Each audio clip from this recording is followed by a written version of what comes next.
for coming along to what is a continuation of a series we began last spring. The focus, as Fred rightly said, during this series is on a topic that emerged even as we were looking at earliest Christianity last spring. Namely, how did such a marginal religion ever come to power? And then once it had power, what went wrong? These are issues that come up persistently as soon as you look at the question of political power and religion. And for that reason, I want to concentrate on this topic as we continue our development of early Christian history.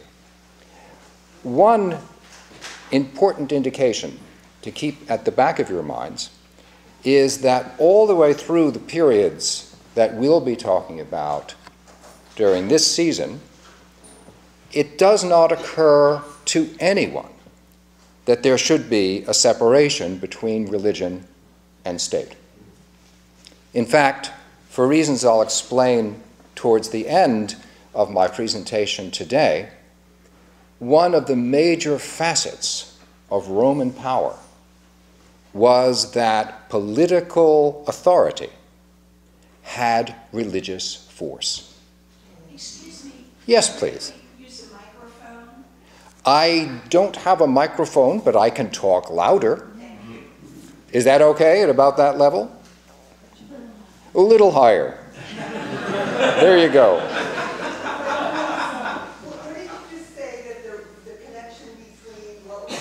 Absolutely. That in our period, we think in terms of separation of church and state.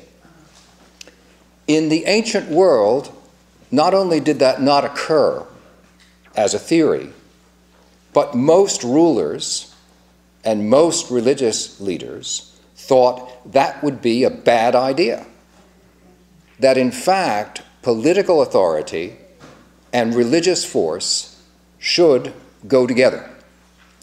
Now, that doesn't explain the whole of the issue in regard to Christianity, as I will explain.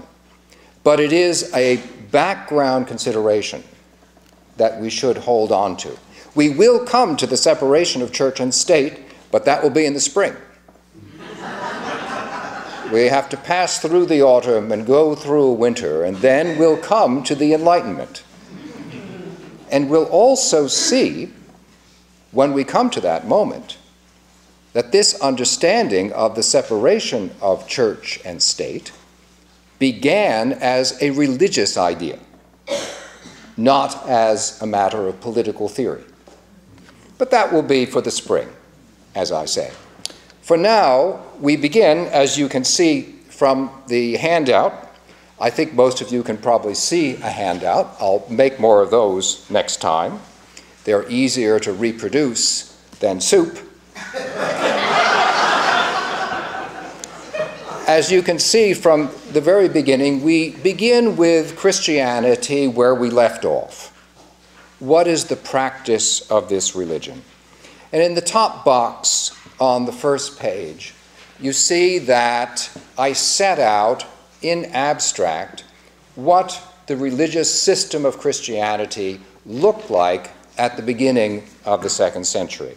By religious system, I mean, just to remind some of you and inform some others, by religious system, I mean the way in which three features of human activity interact with one another.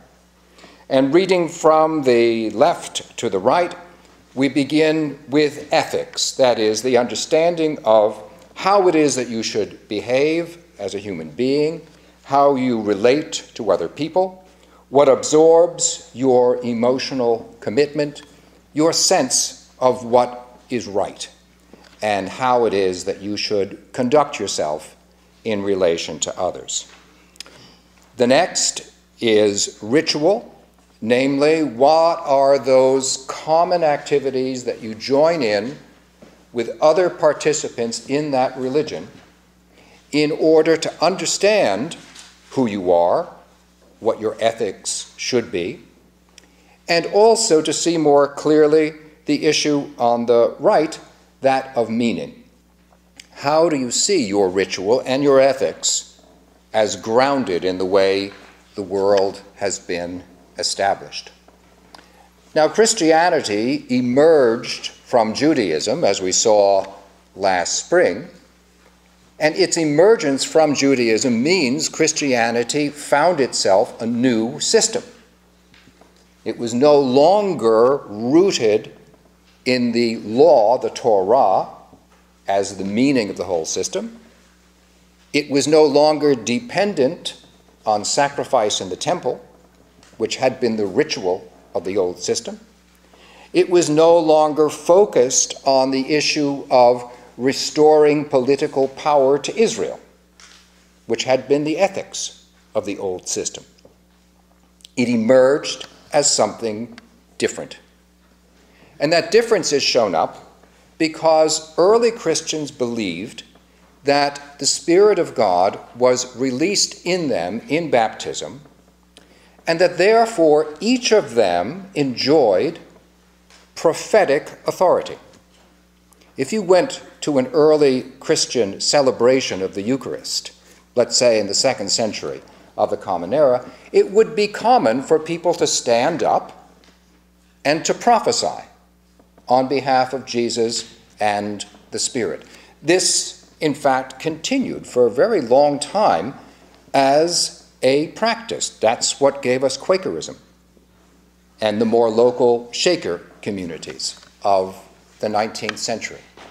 There was a strong sense that our ethics should be directly guided by Spirit. And they also had distinctive rituals. For them, baptism was the place where this Spirit became available, and they thought that in Eucharist, they were able to join in commonality not only with one another, but also with Jesus in order to be guided in their conduct. And finally, following the teaching of Jesus, they believed that the whole meaning of their activity was that each of them became a child of God with God as their Father. It was a movement that the Roman Empire at first persecuted. It did so because, from a Roman point of view, this was not truly a religion. It was not a religion because it wasn't old enough. In order to become a religion in Roman eyes, you had to be around for a few centuries. They saw it, in their own words, as a superstitio, a superstition. We would say a cult. Now, if you were simply a cult, one more among several, that might have led to a certain amount of prejudice in the Roman Empire. But why was there actual persecution in earliest Christianity? The reason for that was that this group of people, most of whom were no longer Jewish, by the 2nd century, the bulk of Christians were Gentiles who converted to Christianity. And when that happened, it meant that they stopped a practice which they had earlier engaged in. They had been willing to swear allegiance to the emperor by recognizing what was called his genius. Now, his genius was not merely his intelligence, because let's face it, most Roman emperors were not rocket scientists. The genius of the emperor was rather the divine part of the emperor. And as a citizen or a subject of the Romans, you could be required to swear allegiance to the emperor as the Son of God, that's the term, Divi Filius, to pour out some wine in front of his image, and to burn incense, all as an act of sacrifice. If you believed that you were the child of God, a single true Father, You could not do that. And the result was persecution, torture, and sometimes death. This early confrontation actually served to shore up a Christian sense of identity during the 2nd and the 3rd centuries. It's then that we see emerging, what I've also put on page 1, the Apostles' Creed, as we presently call it.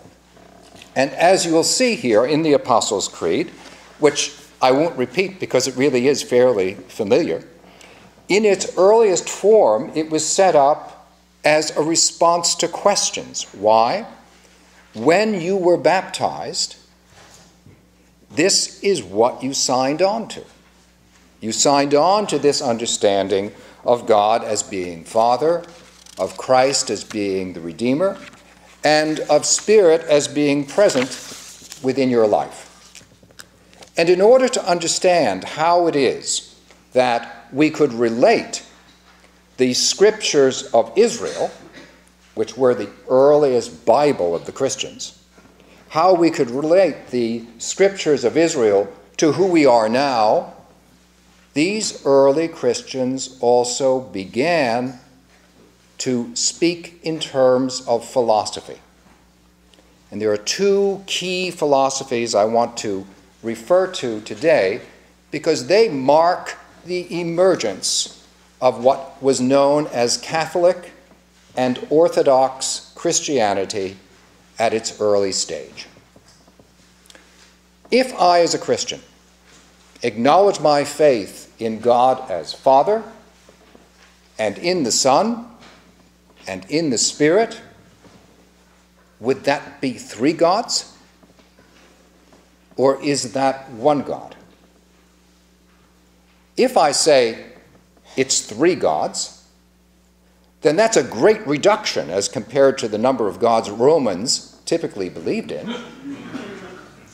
But it still opens the prospect of the problems of polytheism, of multiplying gods. And one of the great advantages of Judaism, as perceived by Greco-Roman authors, was precisely that Judaism had 1 God. That seemed to be more philosophically rational. Early Christians approached this question on the basis of the philosophy of Plato, which I discussed somewhat last time, but not in relation to this particular issue, namely the issue of how we can conceive of God in such a way that we believe in Father, Son, and Spirit, but we're not tri-theists. Now, there were many experiments in trying to answer that question during the 2nd and the 3rd centuries. During that time, when the concept was widespread that the Spirit is present in each person, there was a huge diversity of opinion over a wide variety of issues. Many Christians of that time, for example, believed that Joseph was the father of Jesus in a biological sense. They didn't see any contradiction between that and their joining in the creed at the time of baptism. Others, needless to say, disagreed with them. But disagreement in early Christianity was not exactly rare, especially because there was great variation from one location to another. But there was also a growing sense that the best understanding of the faith would be of the faith as Catholic, which means through the whole. They thought of this as the whole world, by which they meant the Mediterranean basin.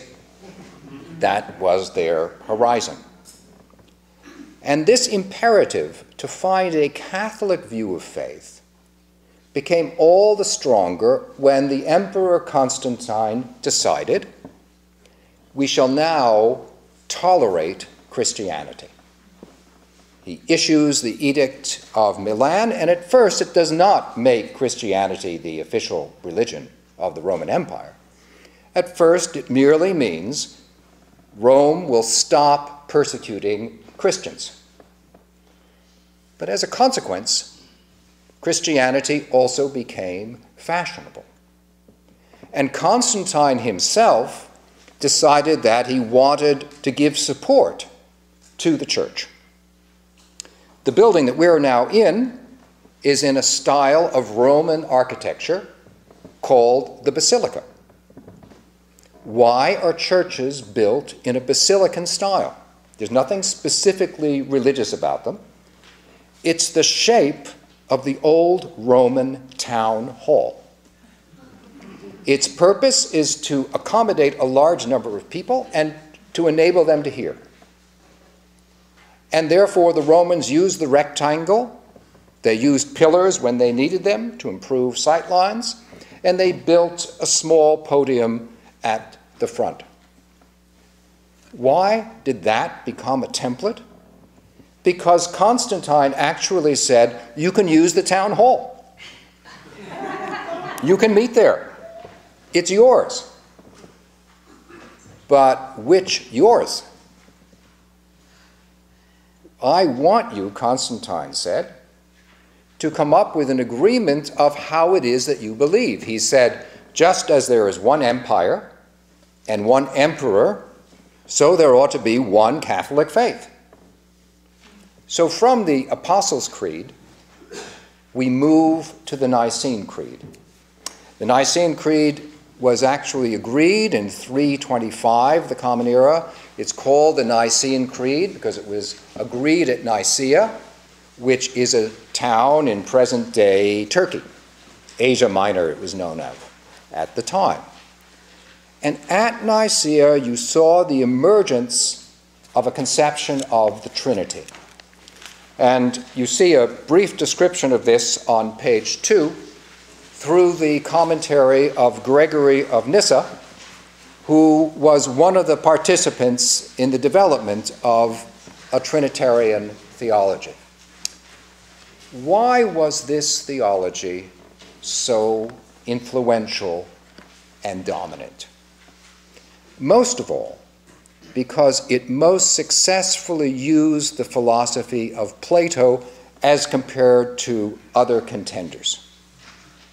From the point of view of a Platonic philosophy, the first question to be asked is the question of being.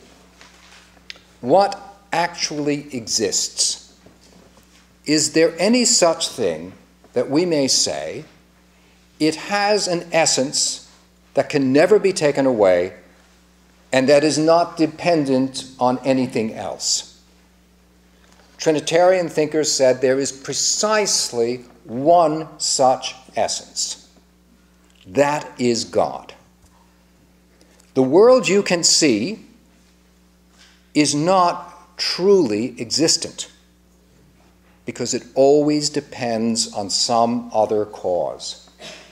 That which truly exists is that which requires no cause whatsoever. It provides the cause in itself. And that is exactly the definition of God. And Trinitarians went on from that to say, because the essence of God is eternal, every dimension of God has always existed. And so they famously said of Jesus, and when you understand this, you understand the Trinity. They famously said of Jesus, there was not a time when the Son was not.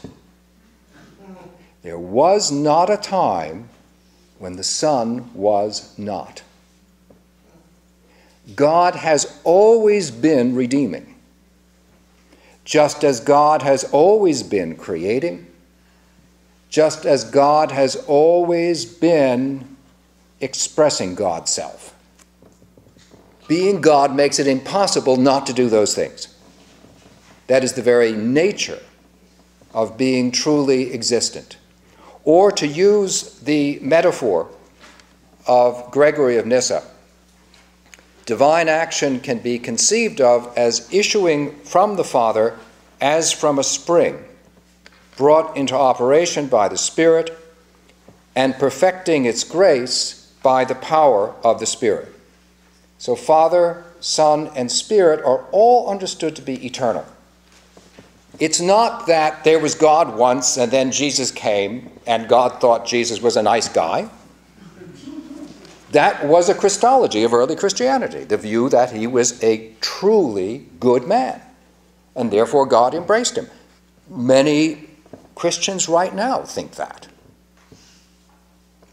But Catholic Orthodox Christianity emerges with a Trinitarian understanding that says Jesus tells you something eternally true about God, just as the Spirit does, and just as God's creation does. Jesus embodies God.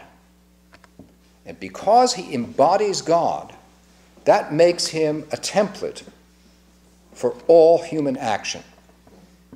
And here we come to the box on page 2, which is there because it shows you the shift within the system of religion that takes place when you move into this Trinitarian environment. You notice that under ethics, the premium is no longer on individual prophecy. Instead, the premium is on sonship. The premium is on accommodating one's life to follow the pattern of Jesus. He is the one who sets out the eternity of God, and therefore he is to be followed as strictly as possible. This is also why during this period from the 4th century and onward, there is a great emphasis on following a life that takes on penance deliberately, so that one's penance follows the example of the suffering that Jesus had to go through. Baptism and Eucharist remain the primary rituals. God's fatherhood is still the meaning of the entire system, but its ethics is now dominated by this commitment to sonship, because sonship on the view of the Trinity is eternal. There is no before or after where it concerns God. God is always present in these dimensions. Now that's one aspect of the philosophical shift to this period, which we need to grasp in order to understand Catholic Orthodox Christianity. But the other aspect concerns something I alluded to at the very beginning, namely what I would call Rome's theology of rule.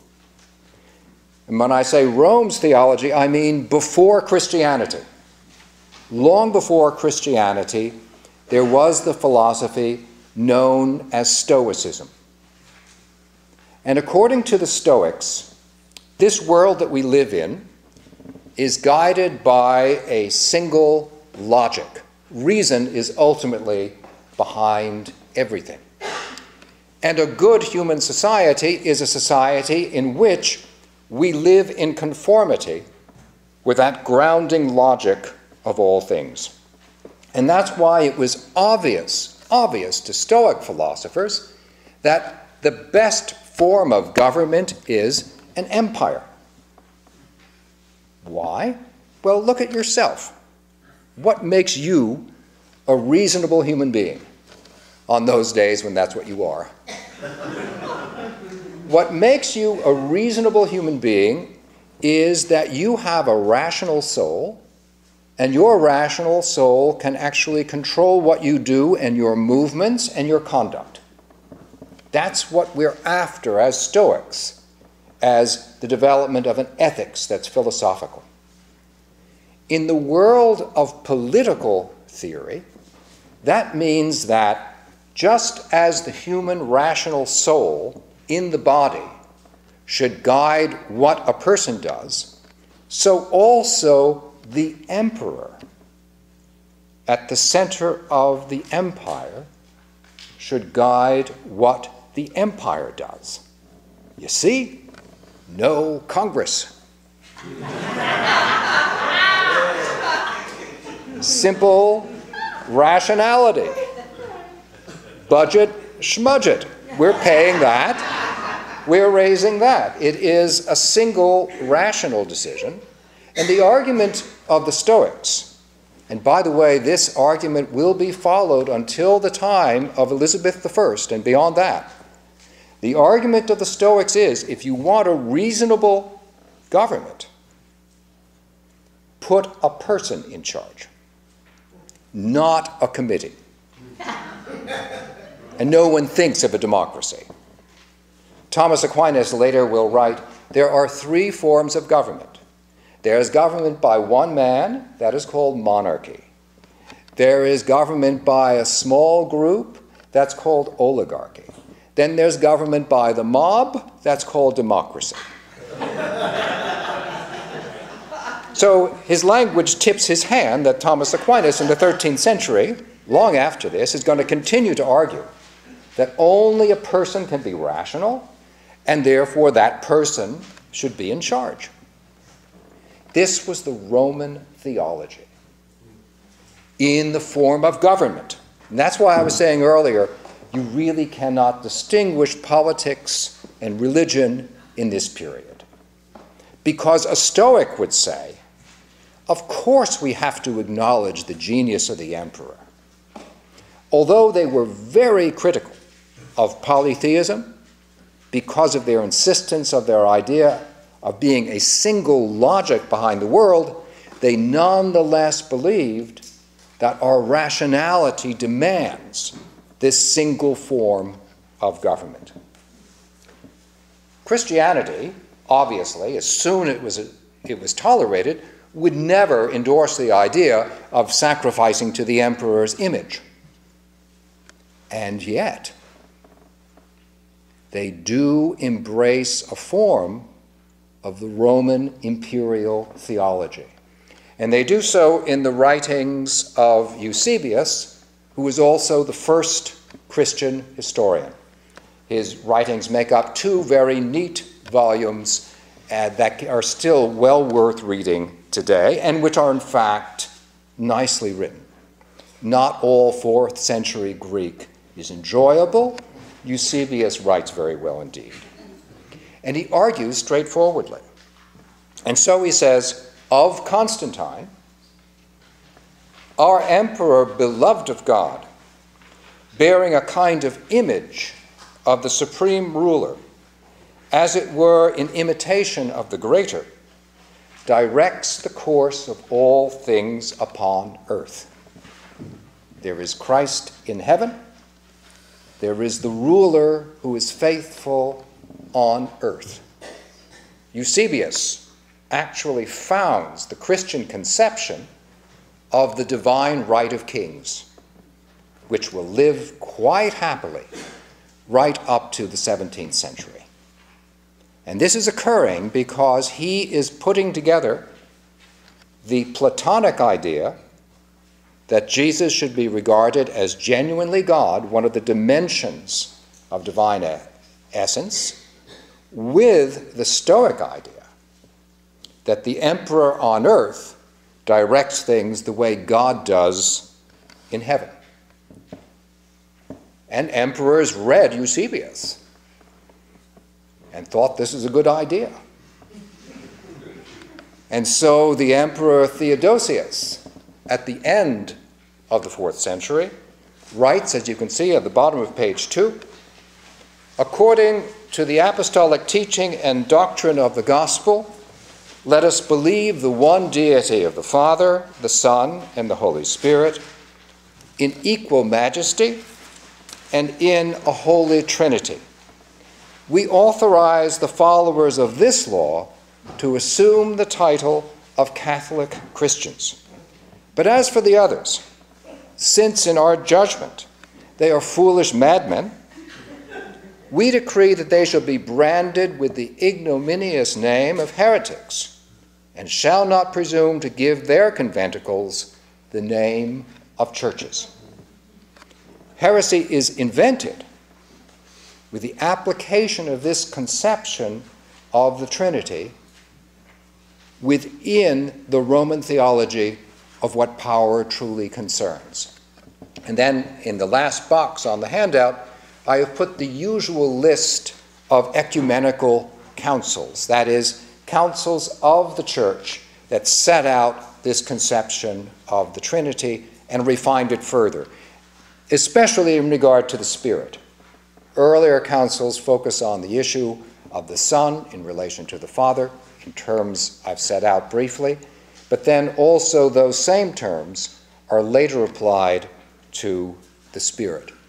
The more clearly they are set out, the more the power of the emperor could be used to exile a bishop who disagreed, to decide that a given group is really no longer a church because they don't believe the right thing, because we decide that as Trinitarian Romans, we are going to go to war against people we'll call barbarians, because although they're Christians, they're not Trinitarian Christians. Alaric the Goth, who destroyed Rome in 410 by sacking it, Alaric was a Christian. He just wasn't a Trinitarian. But that will take us to next week. Thank you very much indeed.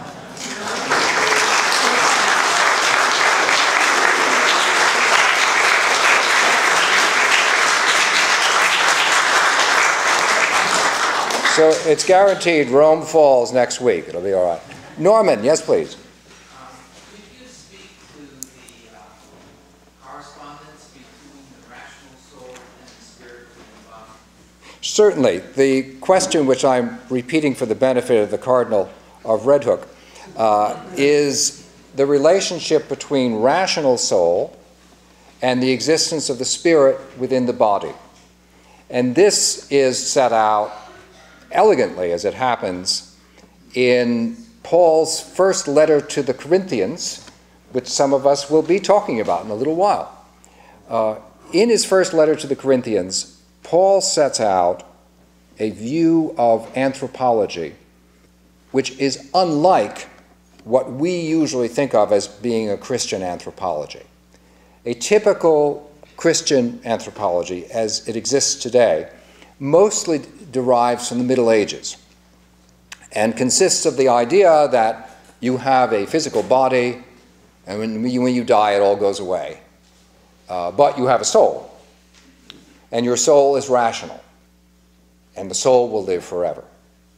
And by the way, that notion of the soul and its immortality is an inheritance of medieval Christianity from the same Stoics I was referring to. But Paul doesn't think of a person in that way. Instead, Paul thinks of a person as existing at three levels. The first level he calls physical, the world of flesh. The next level is what he calls psychic. Now, he doesn't use the term psychic because there is anything New Age about Paul. He uses the term psychic because psyche in Greek means soul. And Paul believes the soul is a great thing, but it's also limited. Yes, it's rational. It's capable of conducting you in the way that comports with your self-interest. So what? That's as far as it takes you. What's most important about a person is that person's capacity to live by spirit. And by spirit, what Paul means is spirit connects us with one another, and spirit also connects us with God. Spirit is what created the world, keeps the world in being, and pushes the world towards its culmination. So insofar as we live attuned to that spirit, we become spiritual. Now notice what I haven't mentioned yet. I haven't yet talked about body.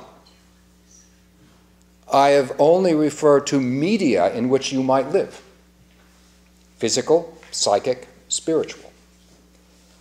According to Paul, and this is, in my judgment, his great breakthrough in anthropology.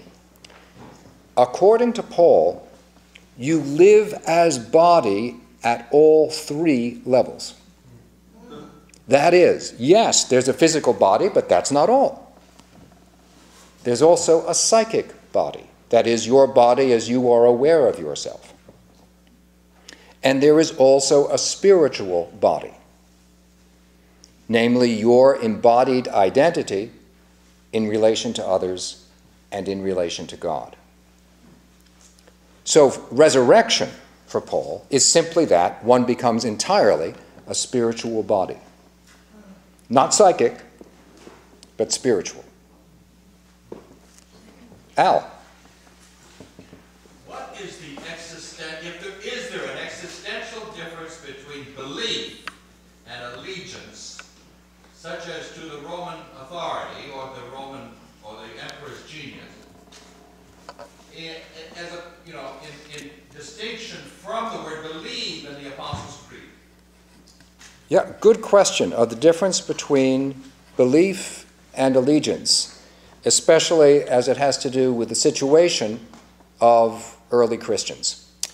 There is an important belief, and you know the people who really understood this very well were Roman magistrates. We actually happen to have acta, that is, court records, of what happened when Christians were dragged before a local magistrate with the accusation, this clown refuses to swear allegiance to the emperor. Won't do it. He has no pass on this. He's not Jewish. He's a Gentile. He's baptized. He's just being obstinate. That's, by the way, what the Romans said about Christians. They're just obstinate. Marcus Aurelius said this. Marcus Aurelius, the great Stoic emperor, liked to persecute Christians.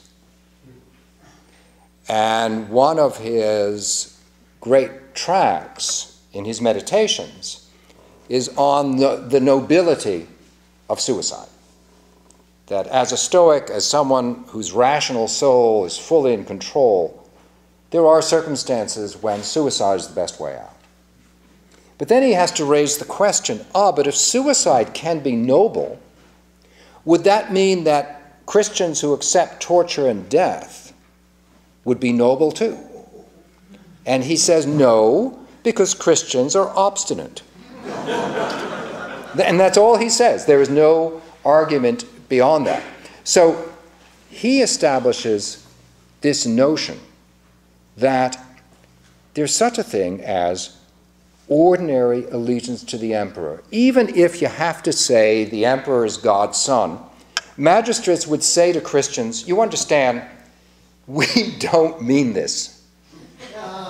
This is not what you would call belief. This is allegiance. This is like the Pledge of Allegiance to us. I mean, I don't know about you, but the wording of the Pledge of Allegiance strikes me as totally absurd. And if I really thought it meant what it said, I probably couldn't do it. But usually I do because I don't want to be obstinate. And the Roman magistrates see this as a formal act. It keeps our society going. We're not asking for belief at a deep level. But the early Christians, at this stage, they're not very sophisticated. They're recently separated from idolatry. They see their identity as those who have been freed from the worship of idols. And they don't accept, most of them don't accept this difference between belief and allegiance.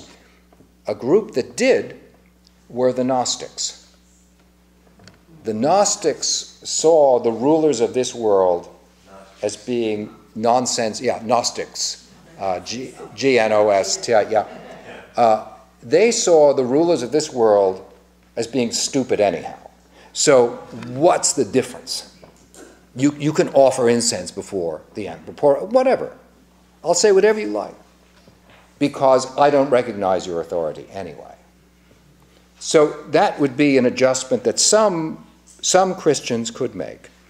The Catholics, on the other hand, as distinct from the Gnostics, because they saw this world as being a creation of God, so you just couldn't write it off, they insisted on the importance of martyrdom. Yes, please. Bob, you've been patient. Something you didn't mention, I don't think. Was there a concept at that time of 3 in 1? I know that was an oil that we had. In which seeing God and his Son and the Spirit as all part of the same existence. I won't say being because that humanizes God, but the same existence, and therefore, I mean, that's still an argument between Jews and Christians. Jews say we believe in one God, but you Catholics believe in 3. So, was there that concept going around at the time you were speaking about? There was in its own way, and it came before the oil. So you can see it in the quotation from Gregory of Nyssa on line 5. The character of the superintending and beholding power is one in Father, Son, and Holy Spirit. That is, that each of these is a dimension of divine activity which is intrinsic to God. So that even at the time of the creation, God creates, but God's Spirit is present. And we know from John's Gospel that in the beginning was the Word, who was Christ. At any moment in time, God is present fully. Might not be fully recognized, but is present fully. People only gradually get what God is. God doesn't have this problem. In the understand, once you begin from the basic premise of the Trinity, which is the only true existence is divine existence. Every other form of life is derivative. Once you lay that down as an axiom, the Trinity will follow. Yes, please. Speaking of the body, would you say that the spiritual body, when resurrected, has any kinship as a concept with nirvana? I think that the question is whether there's kinship, which aren't I good at repeating questions? Thank you. See, the Cardinal of Red Hook he often chastises me, but today he's satisfied. Kinship between the idea of the resurrected body and nirvana. I would say this, that insofar as nirvana is understood as being absorption in Brahman, that there is a kinship. In other words, it's not the experience, it's rather the union with the divine that the experience represents, which finds a kinship with the idea of spiritual body. I saw, yes, your hand was the one I saw. I guess I'd like to ask if you see persecution as forging the identity, and then the benign changing, forcing a change of that identity. Would that have a parallel with the destruction of the temple, which goes from one sort of identity in a non-benign act, which forges a different identity? This question about identity forged in the crucible of persecution, and then what happens to it when persecution goes away, is something that even 4th century Catholics were well aware of. And you can see this awareness in their keen interest in preserving the memory of the martyrs. One of the principal reasons for which Eusebius is writing is so that everyone will have a clear sense of this history and what it cost to bring us to this point. But then that raises the question, what happens when you have a Christianity which is now fashionable? One of the church fathers of the 4th century told a parable of a monkey that could be dressed up and given a mask, and it could be made to look human and behave humanly. But then as soon as you threw out some food to it, it would just gobble it up and you'd realize it was a monkey. So, he said, are some Christians. They're monkey Christians. They know how to imitate the surface, but at heart they aren't. And that's why, as I mentioned, it's during this time that the concept of deliberate penance becomes very important. Deliberate penance is basically an internalization of the old ethos of martyrdom. And the concept is that one will be able to accommodate oneself to the image of Christ as God's true Son by means of persistent penance. And this is the time when, for example, the season of Lent is framed, the concept of fasting, so those who miss the soup are, in fact, virtuous for the day. Maybe that's why I couldn't multiply it. This is a time when penance becomes a disciplined and deliberate activity.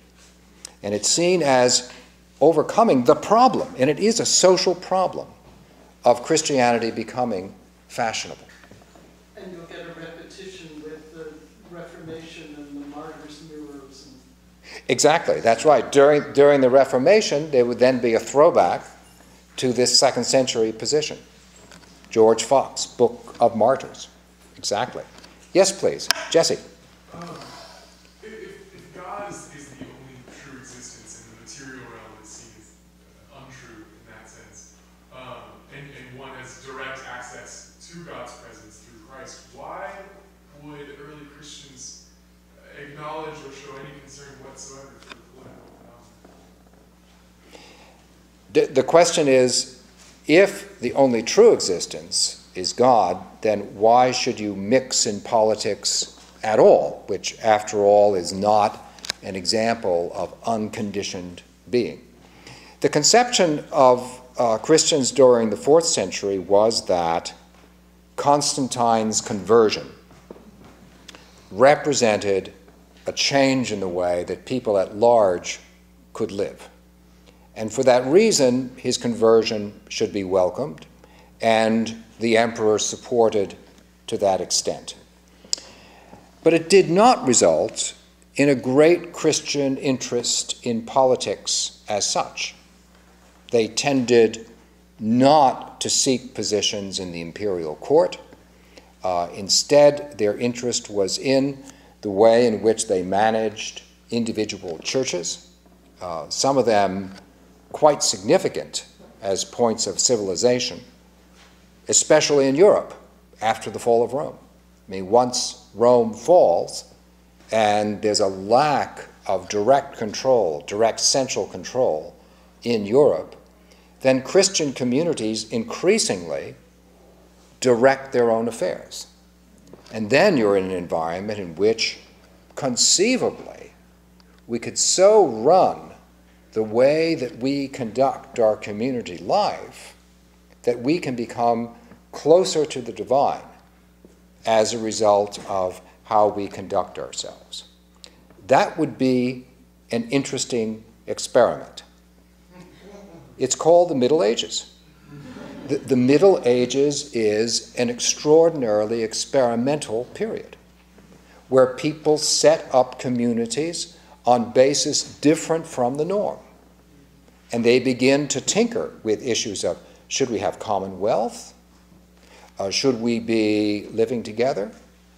Should land be seen as something that is owned individually, or rather as a matter of the community at large?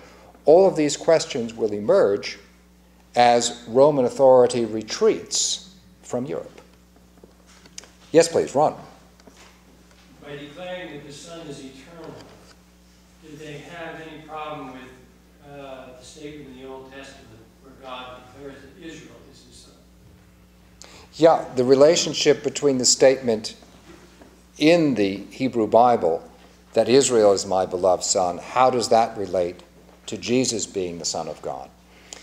At a very early period, the use of Plato in the interpretation of the Hebrew Bible meant that you could see a statement in the Old Testament as being what was called a type of Christ.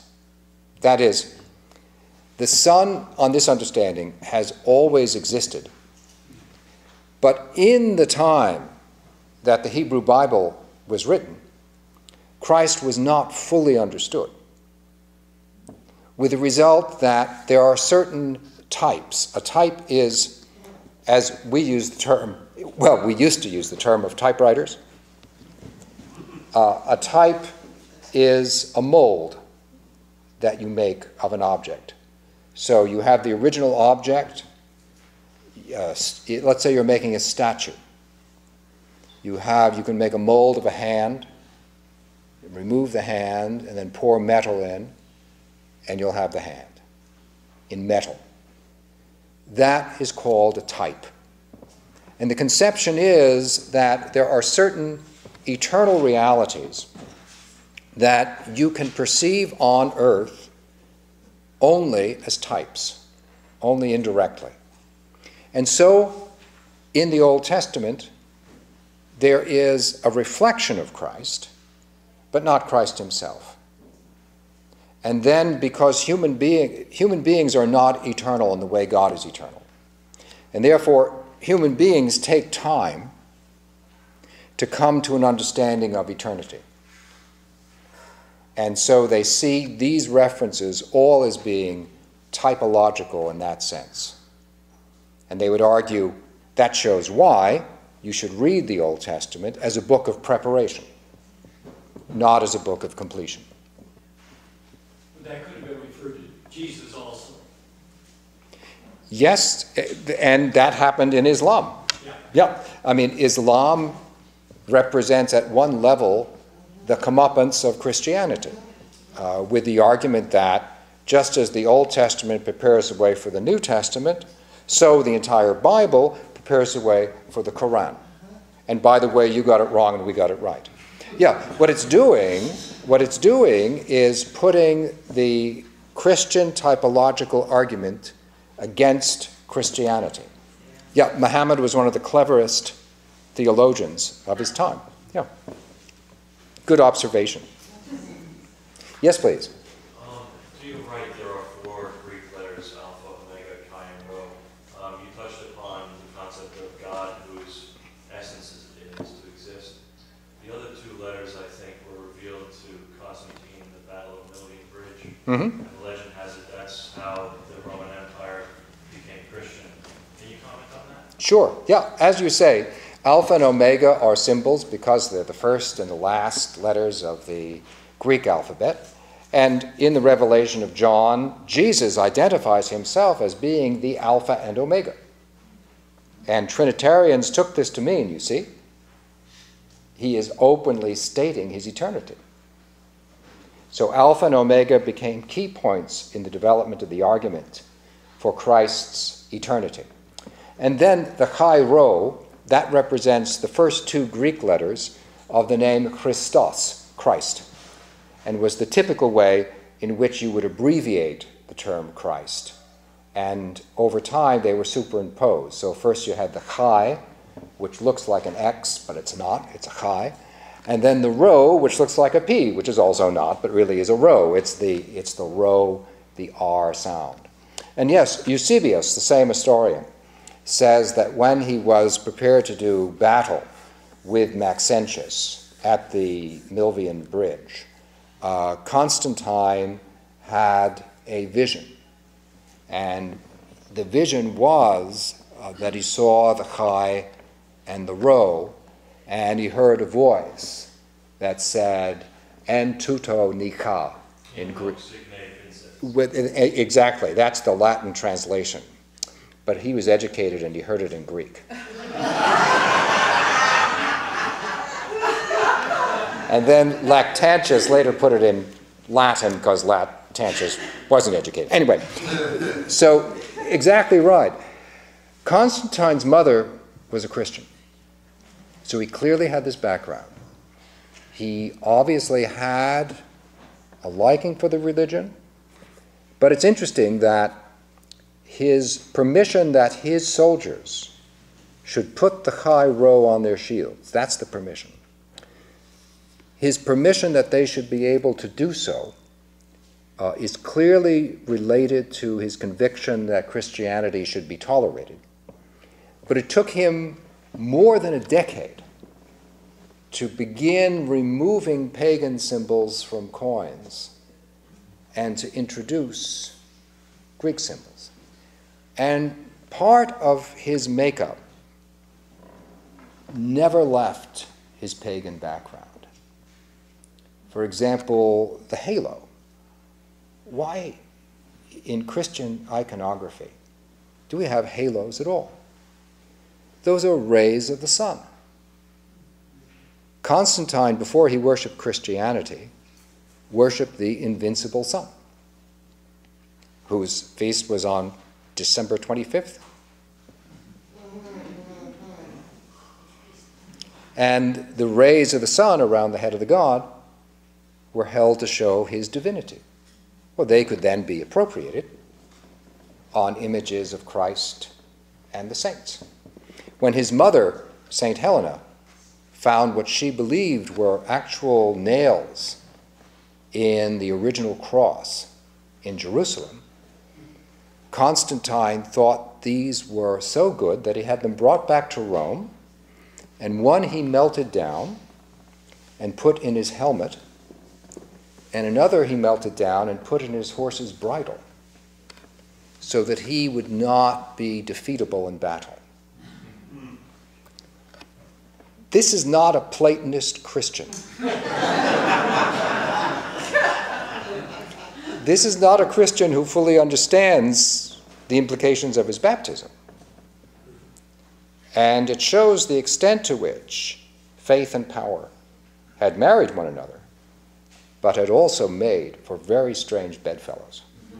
But I think before the cardinal gives me a very rude gesture, I should finish up, and thank you very much for coming. I'll be around for a while, but I hope to see you next week.